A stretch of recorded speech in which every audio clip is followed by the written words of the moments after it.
স্ত্রী সহবাস করেন, এটা বোধহয় কোরআনে নাই। আছে? কোনটা নাই বলেন? এখন গরু ছাগল তাদের হইল কোনো লিমিট নাই, কোনো সময় নেই, কোনো ক্ষণ নাই, কোনো আশা ভরসাও নাই, নিয়ত নাই, কিন্তু আপনার এই সব কিছু আছে। জানলা তোমার হুকুম মতো, তোমার পাঠানো নবীর তরিকা মতো, তোমার নাজিল করা কোরআনের নির্দেশ মতো আমি এই বিবি, এই বউ ঘরে এনেছি। আল্লাহ, এই বিবির গর্ভে তুমি আমাকে নেক সন্তান দান করিও। আমার পরবর্তী জেনারেশন তাদেরকে তুমি নামাজি, রোজাদার, সাহেবী ইমান হিসাবে, সাহেবে কোরআন হিসাবে কবুল করে নিও। আপনি সহবাস করেন। আল্লাহ রাব্বুল আলামিন কেরামুন কাতিবিন এই দুইজনকে বলে, এই মিলন করে টরে লিখিস না, লেখ। মুজাহিদ প্রোডাকশন দেয়, মুজাহিদ প্রোডাকশন দেয়, কারণ সে নিয়ত করেছে এই মিলনে যদি সন্তান হয় দ্বীনের মুজাহিদ বানাইয়া দিও। এই নিয়ত কি আমরা করি? কয়জনে করি? যার জন্য ছেলে পান কারগো মস্তান, কারগো জুলফিওয়ালা, কারো মৌসওয়ালা, কারো ক্যাডার, দ্বীনের পথে খুব কম সন্তান। কারণ ইন্নামাল আমালু, শুরুতে আপনি ভুল করেছেন। মুজাহিদের নিয়তে, দ্বীনের নিয়তে করেন নাই, পার্সোনাল ইন্টারেস্টের নিয়তে করেছেন।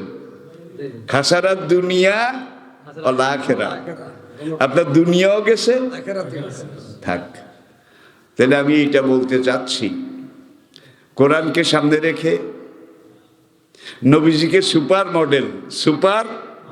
মডেল লাকাদ কানা লাকুম ফি রাসূলিল্লাহি উসওয়াতুন মা আতাকুমুর রাসূলু ফাখুযুহু ওয়া মা নাহাকুম আনহু ফান্তাহু ওয়া ইন্নাকা লাআলা খুলুকিন আযীম।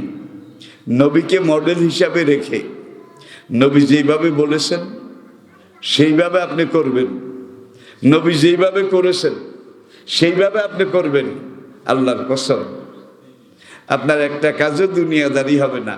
আপনার পায়খানা পেশাবও ইবাদত, আপনার খাওয়া ইবাদত, আপনার ঘুমও ইবাদত, আপনার রুকু সেজদাও ইবাদত। কিন্তু আমরা এখন ভাগ করে ফেলেছি যে না, মসজিদে গিয়ে রুকু সেজদা করা বোধহয় ইবাদত, আর বাইরের এগুলো দুনিয়াদারি না। একজন মুমিনের প্রত্যেকটা কাজ যদি আল্লাহর নির্দেশ মাফিক হয়, প্রত্যেকটা ইবাদত। দুনিয়াদারি বলতে কিছু নাই। মসজিদে নববীতে আল্লাহর নবী মিম্বারে বসে চোরের বিচার করতেন, কি জেনার বিচার করতেন। আল্লাহর নবী সামাজিক যত কাজকর্ম এগুলার ফয়সালা মসজিদে নববীর মিম্বারে বসে করতেন। চারজন আমিরুল মুমিনিন ঠিক সেটাই করেছেন। এখন মসজিদের মধ্যে সাইনবোর্ড লাগানো আছে, মসজিদের দুনিয়াবি কথাবার্তা বলা হারাম। কি তাহলে আপনি মসজিদের এক ভাগ করেছেন, দুনিয়াকে আরেক ভাগ করেছেন না।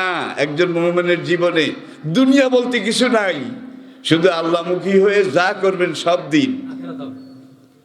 এটার মধ্যে আল্লাহ আখিরাত, পুরস্কার, জান্নাত সবকিছু রেখে দিয়েছেন। সবাই বলি আলহামদুলিল্লাহ।